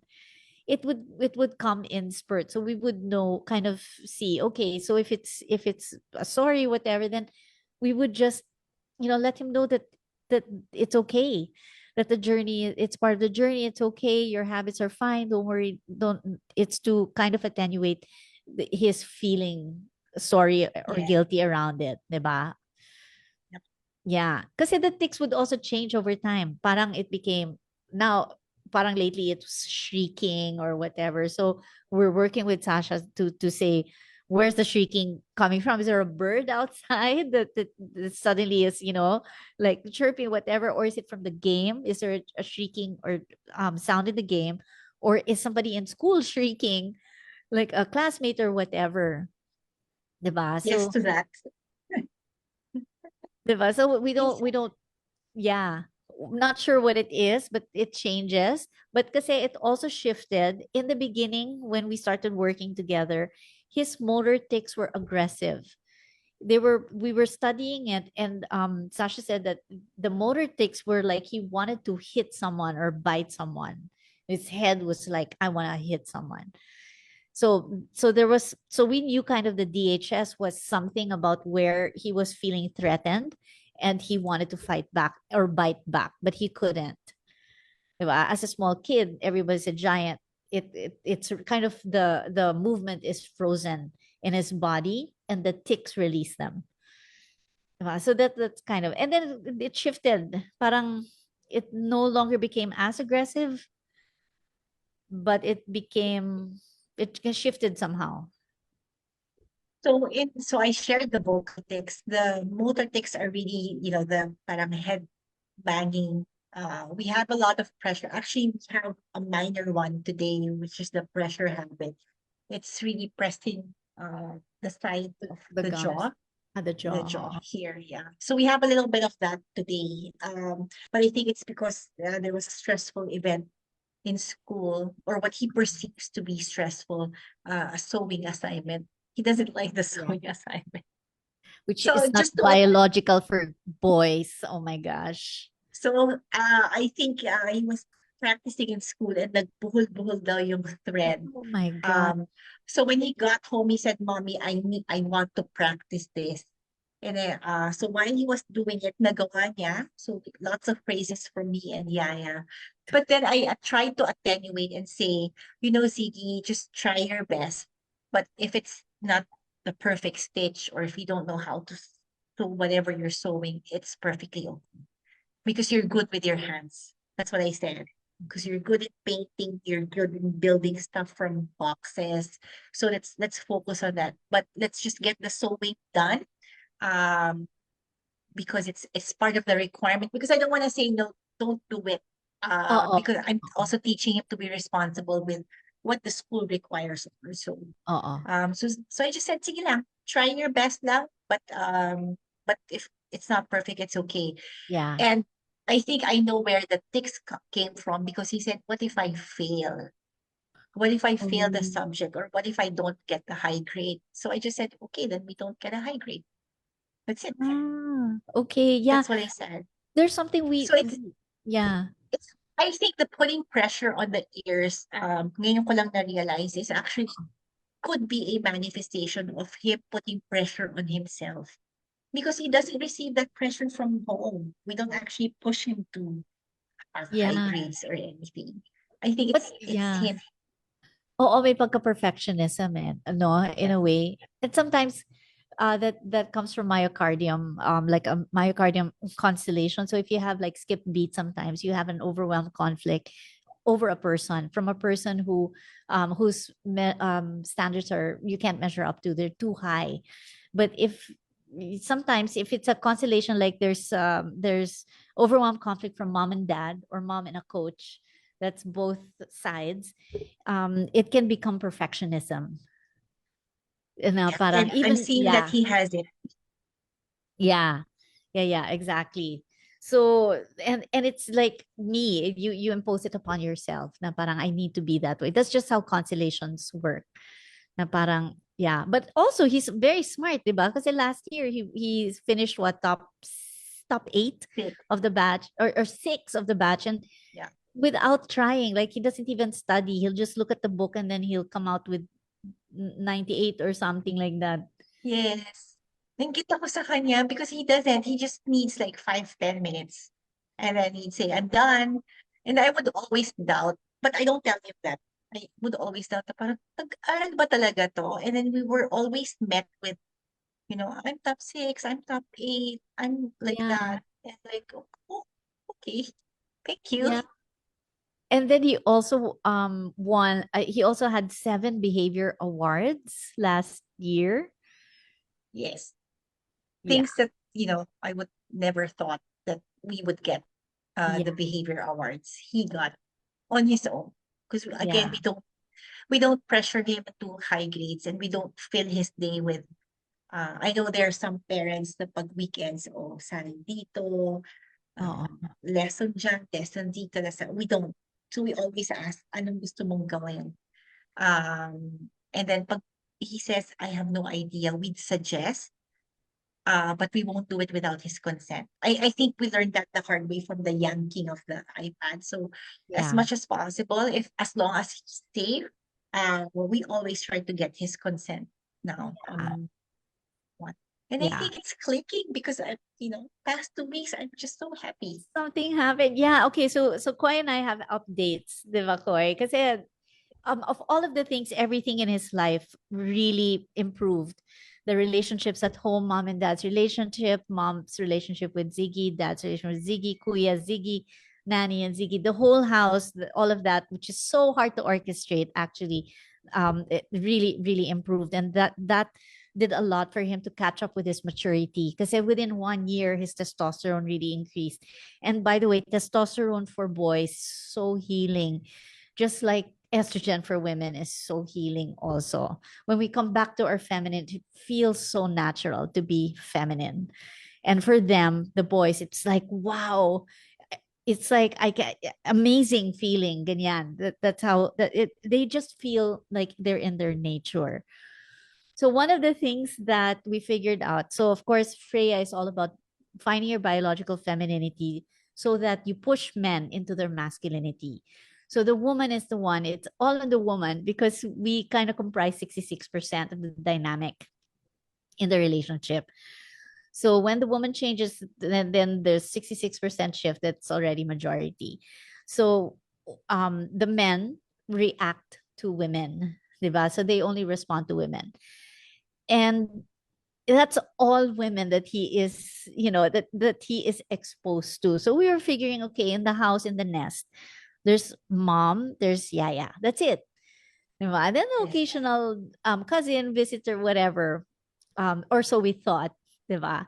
Na konti lang, secondary lang. But actually, the ones that he sees every day, that he reacts with every day, like a sibling, those are important. So siblings also, sisters need to be feminine as well. Okay? Kasi if it's just the mom, the sister is like, ano niya, I mean, kabiyak niya, di ba? So the sister also needs to be feminine. Ang laki rin. But Yes. not just sisters, but also equivalents. So cousins who are like sisters, right? And Yes. and Ziggy had one. And we say it in Yes. past tense because Because the story to that is my niece, who is the daughter of my sister, they actually migrated. So they left for another country last Saturday. Um, and at at first whenever I started preparing him early because those two they're of the same age. They're born only 3 months apart. They literally grew up together, sometimes slept in the same crib. They were doing everything together. And we were just in one house for the first 2 years of their lives. And then when we shifted residences, they were in the same village. So practically walking distance, they'd be together again. So I was actually preparing him for months and just trying to gauge, how the move would impact him. At hindi ako worried nung una because he kept saying, I'm okay, I accept it, that's life, etc. But on the day where we made hatid to the airport, he was very quiet on the way back to the mall. We went to the mall just to sort of distract him. He was very quiet. And I knew something was already oh no. I was already expecting tics, which yes, the tics did not disappoint. Uh, because for about 2, 3 days after his cousin left, he was ticking really bad. Um, but how would I say this? The last Saturday, I said, okay, let's all go and do something as a family. Um, and Kuya's girlfriend suggested that we do rock climbing. So they did, just the three of them. I was just busy filming and cheering and making sure that their harnesses were, the mom and me were well secure. fitted and secure. Um, but after that event, that we did that on a Saturday, Sunday, up to this day, with 1 week pa lang, sabi ko, "Ang laki ng change kay Ziggy." It's like he started becoming more responsible. He started becoming his own person. Um, and the tics decreased, actually, which Yeah. was a surprise to me. Like, oh, yeah, 3 days of hell, and then on the fourth day, parang may nag-off nung vocal tics. Wow. And he would only tick again whenever we would video call with the cousins. I'm like, oh, Ellie, wait lang ha. Mukhang meron tayong na-discover na Yeah. possible track. Yeah. So, and it's a pattern. So anything stressful like the sewing part, anytime he would need to put pressure in himself, the tics would come out. Yeah. And lately, anytime he would talk to the cousins, the tics would come out as well. But as soon as the video call ends, the tics end. Wow. Imagine. Yeah. Imagine that was the one thing that we were stumped, that we didn't figure out, na parang siblings. siblings need to also be feminine to push you into masculinity. It just makes so much sense. Siblings and close cousins. Yes. But my niece is like all the women in the family, Yeah. not Girl power. biological. Girl Who run power. the world, girls. Yes. Yeah. So Yeah. I'm trying to work with my sister on that. I think Freya is in society, the way we are currently being raised. I think it's a concept that's not easily accepted by Oh, most women. I had a hard time accepting it. I will admit that. I had a much harder time applying it, um, because to me it goes against my nature, my yeah. so-called nature, the Yes. the time and the way we were raised. So it's gonna take time, and it's going to take a lot of willingness to embrace um the biological concepts. So it's not Yeah. instant. Because some of your viewers might say, sige, I apply for it tomorrow, okay na. No, Uh-uh. No, it's hard. Yeah. it's very hard. And Yeah. it's also it's not our fault because it's our nature to actually change to become that. And I don't know if you remember Sasha saying in the beginning that all women are designed to destroy men. And it's interesting if you yeah, diba? Designed to destroy. If you look at primitive societies, it's a highly matriarchal. The men are just they're kind of like, when there's seasons for mating, for let's say the fish, Yes, they'll have a congress once a year, and that's just to mate. It's really like that. If we live biologically, it's like that. You get together to mate, and then after that, the women and the children will just stay in a village together to share in the tasks and rearing the children, while the men go away. And they sometimes they go away to find a new mate, or they just go away and they just hang out with each other, and they don't necessarily also hunt, although of course they would, but it's okay if they don't, because the women will hunt themselves because they can. yes, So women are just highly endowed. Also, we can be men. We can have, yes. we can be muscular, we can be strong, we can run triathlons, we can do all of that. But men, it's so hard for them to be women. It's Women. hard for them to be Yes, nurturing mother, to have a womb, to have, first of all, their peripheral nerves are not the same. They don't see the way we do. It's so different. It's so different. But anyway, I'm just saying that it's not our fault when we become it's that not. kind of Yeah, woman, because it's in our nature. And that's why Freya is so needed, because we need to understand the biological concepts and the nature of men and women in order to apply the biological communication, which is brain based, the magic in it, in order for it to work. It will mhm. take time to rewire a brain.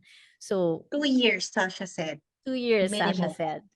Yeah. Yeah, exactly. Okay, mag-1 year biglang nagbilang, mag-1 year na ako from Freya in April, so sige, probably another more year. But Yeah. it's so hard to rave about it because it has to be experienced. So, Yeah. sometimes I would try to, share it with friends or probably colleagues in the office, I attended this. And, Oo. and I get like, yeah, parang ganon. Uh, and it's so hard to tell them, no, I'm actually feeling the benefits at home because you have Yeah. to experience it. Um, so I Yeah. hope, what little testimonial I shared today would encourage other women to actually attend, Yeah. and give it a try. Ang laki, ang laki. Ang laki ng Ang laki. Freya. My gosh. Game changer talaga siya. And that's GHK based. I mean, it's created by Sasha, but it was also the concept was taught to him biologically by Dr. Hammer himself. And then Sasha just created a course based on that. So that's the thing. But also, Koi, also wanted to go outside of GHK. We, both of us, also kind of tried other things that GHK doesn't even talk about, which is like the primitive reflexes. I don't think Yes. I don't think that Dr. Hammer ever talked about it. Not sure, but he still has other works that are not translated into English. They're still in German, so I'm not sure if ever he explored that. But the primitive reflexes, we also got into that work, and there was a lot of improvement also that came out of that. Super. Yes. Yeah. Yeah. And it's something that you could do at home. So for families with kids with special needs to look into primitive reflexes and to look into integrating them. There are a lot of exercises. Actually, if you follow Koi, if Koi is followable, she she has videos of Ziggy doing the primitive reflexes for particular reflexes. Diba? So yeah. So Koi, can you That explain was what big. primitive reflexes are? Okay, I'll try to simplify it, but basically, what I've read about, so I'm self-taught and Ellie taught on primitive reflexes. Basically, we all have it. We're born with it. We use it to actually survive. Um, but at certain ages, these reflexes should be integrated, meaning you should show it. And for those that, and it can happen to adults, like neurotypical people also, neurotypical kids or adults. If it's not integrated, your body finds it more challenging to focus or have good eye-hand coordination, because your brain is stuck, called primitively, it's stuck in the young brain, the old brain, the mammalian brain. So Ziggy, upon discovery, actually had a lot. His most prominent was the Moro reflex. Yeah. Moro, when not integrated, can lead to inattention, emotional lability, or yung moodiness, no, na tinatawag natin, especially with kids with needs, yung pagiging moody, the fidgeting, because it's the startle reflex. But with Yeah. babies, pag nagugulat, they do Yeah, that, raise your hands like that. Parang raise their starfish. hands and raise their feet, their legs. So when that one is not integrated, it's a foundation reflex kasi. So you have to integrate that first. If it's not, then all the other reflexes might have a hard time integrating.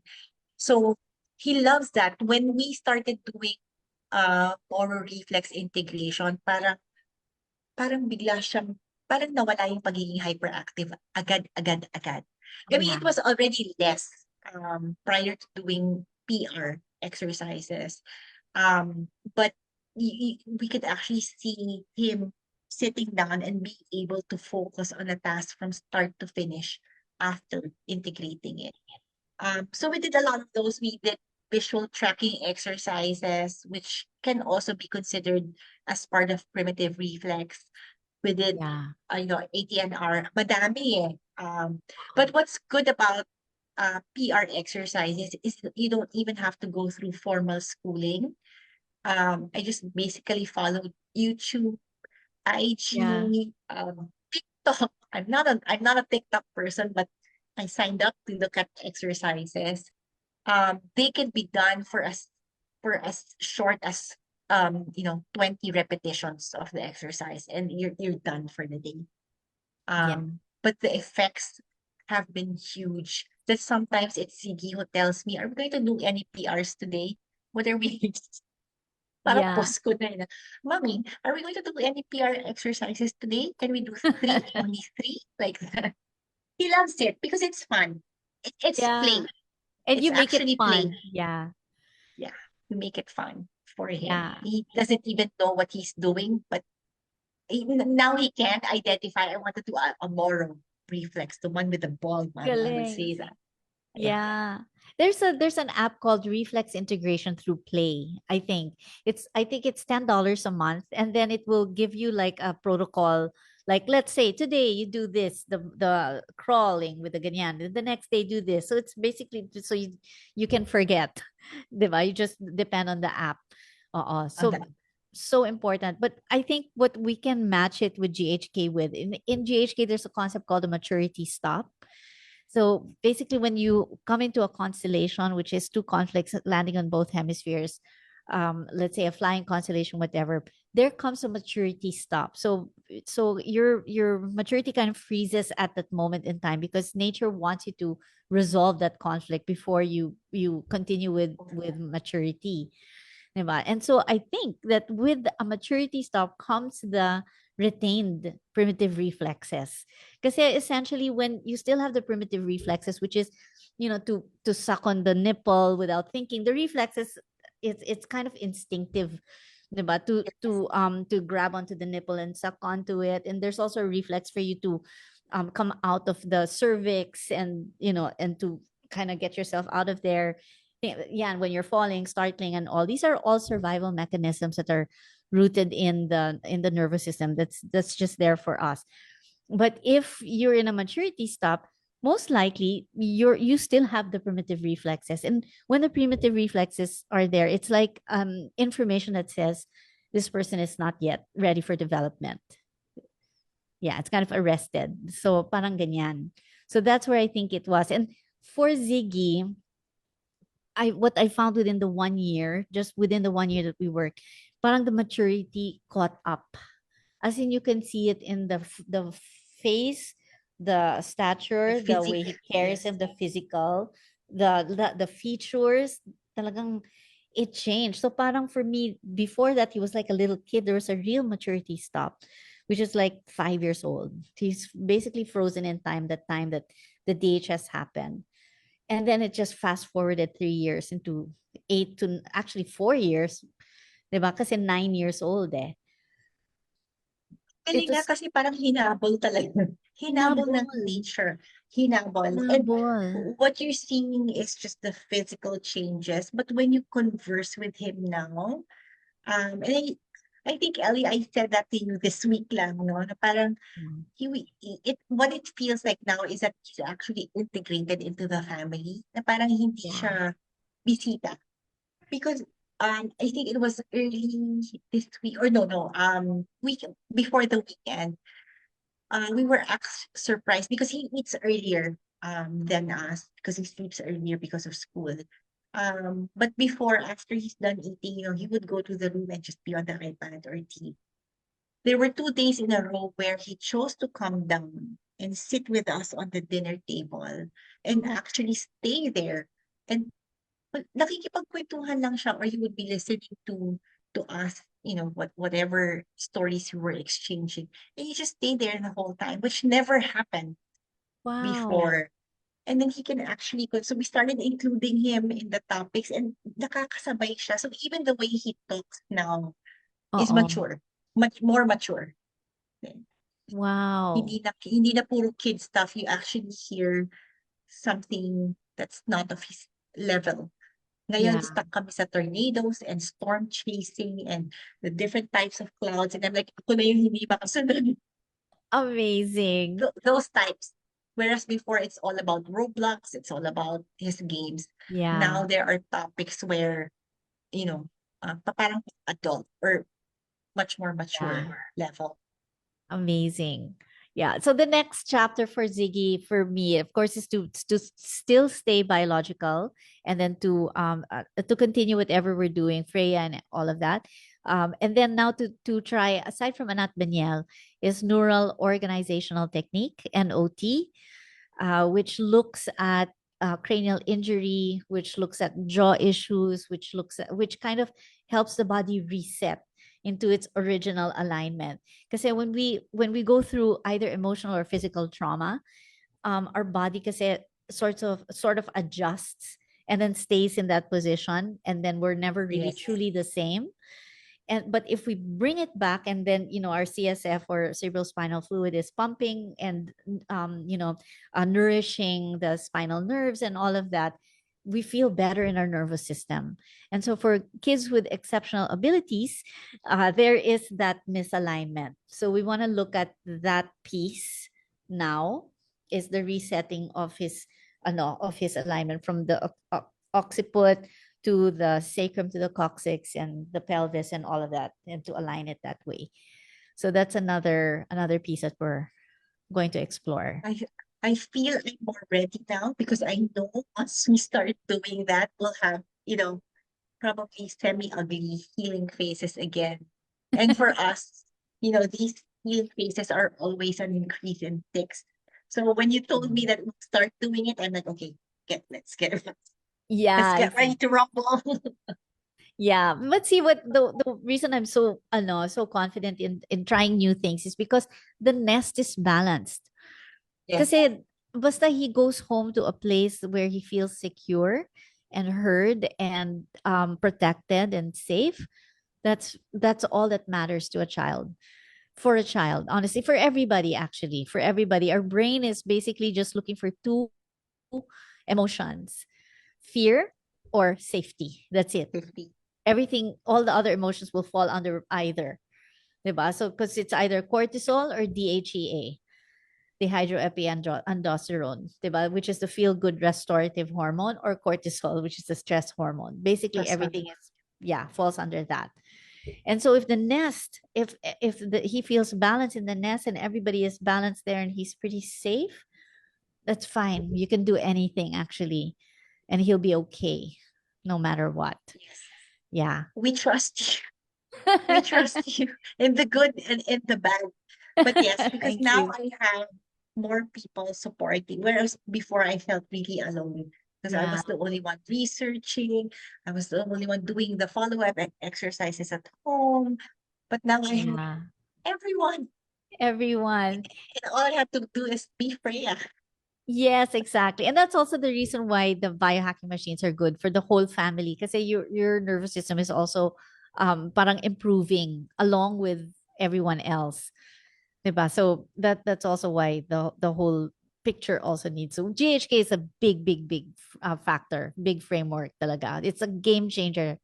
But then GHK purely, minsan you need something more than just GHK also, especially for complex cases like special needs cases. There has to be something more. Go for Thank it. you. Anyone watching on the fence, just give it a try. Yes, You have exactly. you have Ellie, and I'm sorry, Ellie. You have Ellie to support you in the good and in the bad. Yes, exactly. And we're planning to write a book, Koy and I, so that we can reach more people, and maybe we can also share the ugly there.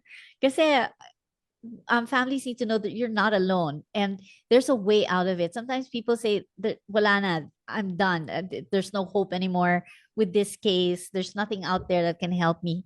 Actually, it's the contrary. There's so much out there that can help you, especially with GHK, with this framework. It will really, it will really change the outcome. It can really change. So that's the beauty of it. And wait, yeah, so sorry, Nate. Nate is here as the events director. I'm sorry for going a little bit more, but we started late there, so that's why we're extending a little bit. Yeah, it's okay. Actually, it's a very good topic, and that's your that's your what's this specialty, right? Yeah, that's For my special opus. needs. Yeah, Yeah, my so passion. we would like to ask those who are watching now and for a little, I mean, for watching the recorded live. So on 3 full days, Ellie, yay, di ba? Yes, I About know. MGHK, yes. So Dr. Shasha Tesik will be here. He's Dr. Hammer's apprentice. So in 3 full days, December 27, 28, 29, live in Manila. Yes. So we will talk about, or Dr. Tessie could talk about chronic illness, cancer, autoimmune success stories, and then special needs success stories and mental illness and success stories. Yes, with Ellie, of course. Ellie would be there because Ellie is the GNMGHK practitioner and she's a coach for GNM, GHK, and biohacking. Yes, Ellie? Yes.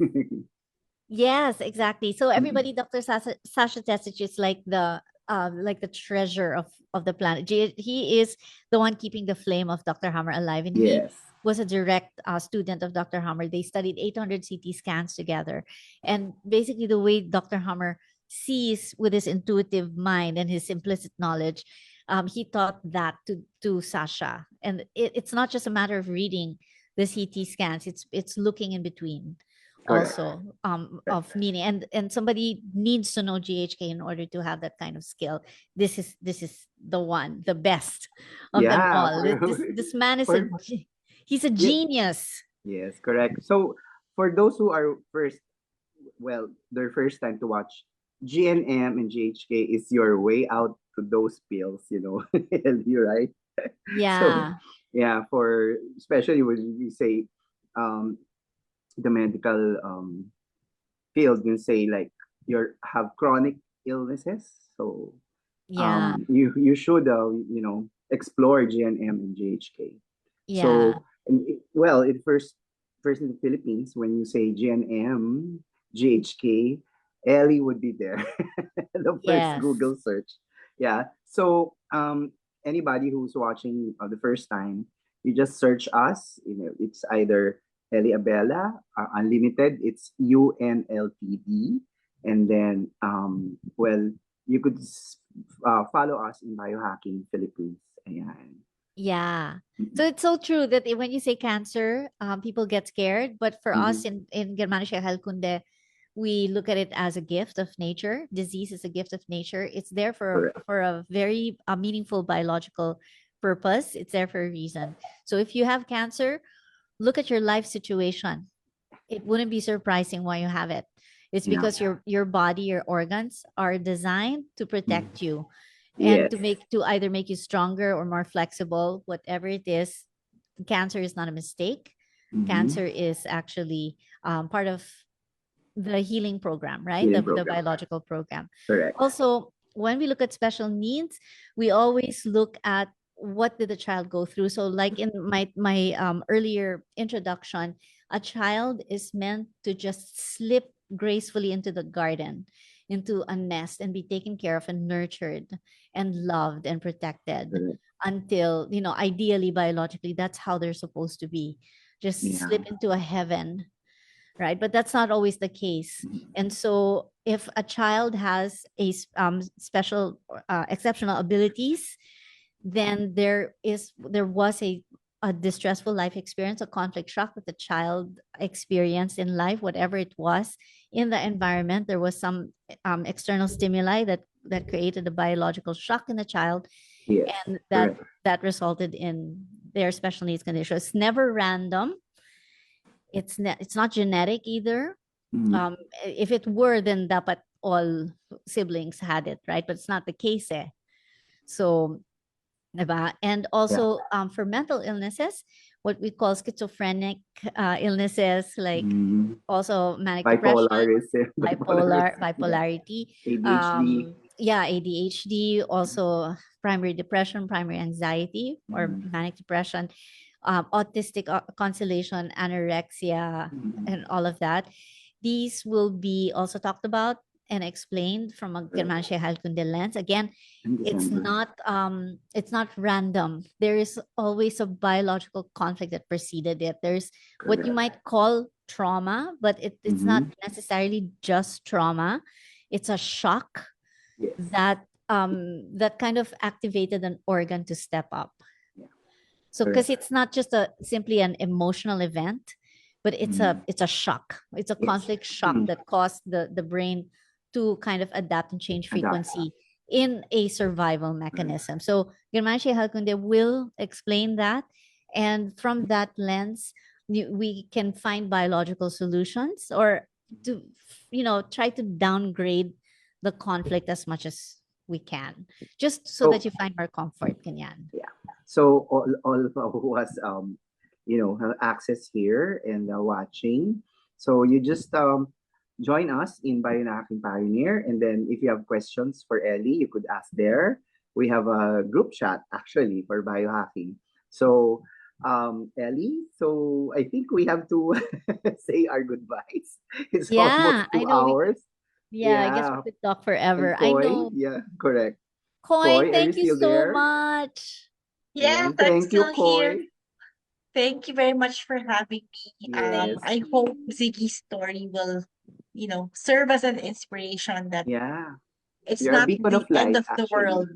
Yeah. Yes. Thank you. Thank you. Yeah, thank Thank you you. so Thank much, you. Koi. And we'll Thank you, see Koi. everybody. And we'll have more information about this event. Do Yes. not miss it. It's very rare. It's a very rare event. Yeah, very rare, actually. And then we will still have, recorded, right, Ellie?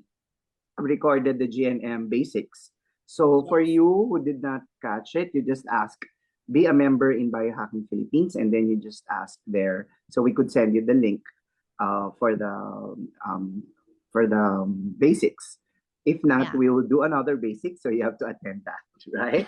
Okay. Yeah. Thank you Okay. very Thank you so much, much. Nate. Thank you, Thank you, Ellie. everybody. Thank you, Bye. Bye, Koi. Koi. Thank you so much. Good Thank night. you. Bye bye. Good Good night. night. Good night.